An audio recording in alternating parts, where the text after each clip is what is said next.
मोठी बातमी, रणजित कासलेला 3 दिवसांची पोलीस कोठडी सुनावण्यात आलेली आहे। पोलीस कोठडीत कासलेचे कारनामे समोर येण्याची शक्यता आहे। न्यायालय परिसरात कासलेची गुरमी कायम दिसलेली आहे। बडतर्फ अधिकारी रणजित कासलेला पोलीस कोठडी देण्यात आलेली आहे।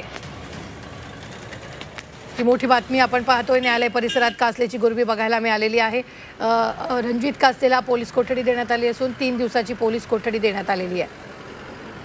कासलेचे कारनामे या कोठडी दरम्यान समोर येण्याची शक्यता वर्तवली जाते। पोलीस तपासात कासलेचे अनेक कारनामे समोर येऊ शकतात। ही मोठी बातमी आपण आत्ताच्या क्षणाची पाहतोय। बडतर्फ अधिकारी रणजित कासलेला 3 दिवसांची कोठडी देण्यात आलेली आहे। या संदर्भात ताजे अपडेट देत आहेत आपले प्रतिनिधी ज्ञानेश्वर पतंगे। ज्ञानेश्वर, नेमकं काय? रणजित कासलेची पोलीस कोठडी संपल्यानंतर आज त्याला बीड न्यायालयात पुन्हा एकदा हजर करण्यात आलं आणि न्यायालयासमोर पोलिसांनी त्याला हजर केलं असतं। त्याच्या आणखी काही तपास करायचा आहे अशा प्रकारचा युक्तिवाद पोलिसांनी केला आणि त्यानंतर न्यायालयाने कासले याला 3 दिवसाची पोलीस कोठडी खरं तर सुनावली। पोलिसांनी न्यायालयात सांगितले की कासले याच्याकडे आणखी वेगळ्या काही प्रकरणाचा देखील तपास करायचा आहे, त्याच्यामुळे पोलीस कोठडी वाढवून मिळावी अशी त्यांनी न्यायालयाला विनंती केली।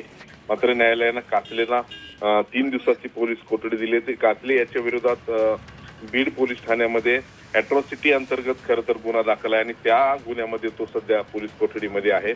यामध्ये त्याने एक व्हिडिओ बनवून एक जातीवाचक वक्तव्य केलं होतं आणि त्या अनुषंगाने हा गुन्हा आहे। मात्र हा गुन्हा एवढ्या पुरता आता मर्यादित राहिला नाही, कारण मागच्या वेळेस पोलीस कोठडी वाढवून देताना पोलिसांनी सांगितलं होतं की इतर जे व्हिडिओ वादग्रस्त केले त्याची देखील त्यांना तपासणी करायची आहे। मात्र न्यायालयाने पोलिसांना सक्त सांगितले की तुम्ही या संदर्भात गुन्हा दाखल का करत नाही आणि त्या अनुषंगाने खरं तर आता पोलिसांनी हालचाली करायला सुरुवात केलेल्या आहेत आणि आता न्यायालय कोठडी पोलीस कोठडीमध्ये कासले याची आता या अनुषंगाने तपासणी केली जाईल। आणखी एक महत्वाची बाब म्हणजे कासले आता सध्या पोलीस कोठडीत असला तरी त्याचे जे कारनामे आहेत ते तसेच सुरू आहेत असं म्हणावे लागेल, कारण त्याला ज्यावेळेस न्यायालयामध्ये आणलं गेलं होतं त्यावेळेस त्यानं पुष्पा स्टाईल पोलिसांकडे हातवारे करून झुकेगा नाही अशा पद्धतीचं वर्तन केलं आहे। त्याच्या वर्तनामध्ये कोणतीही सुधारणा होताना दिसत नाही।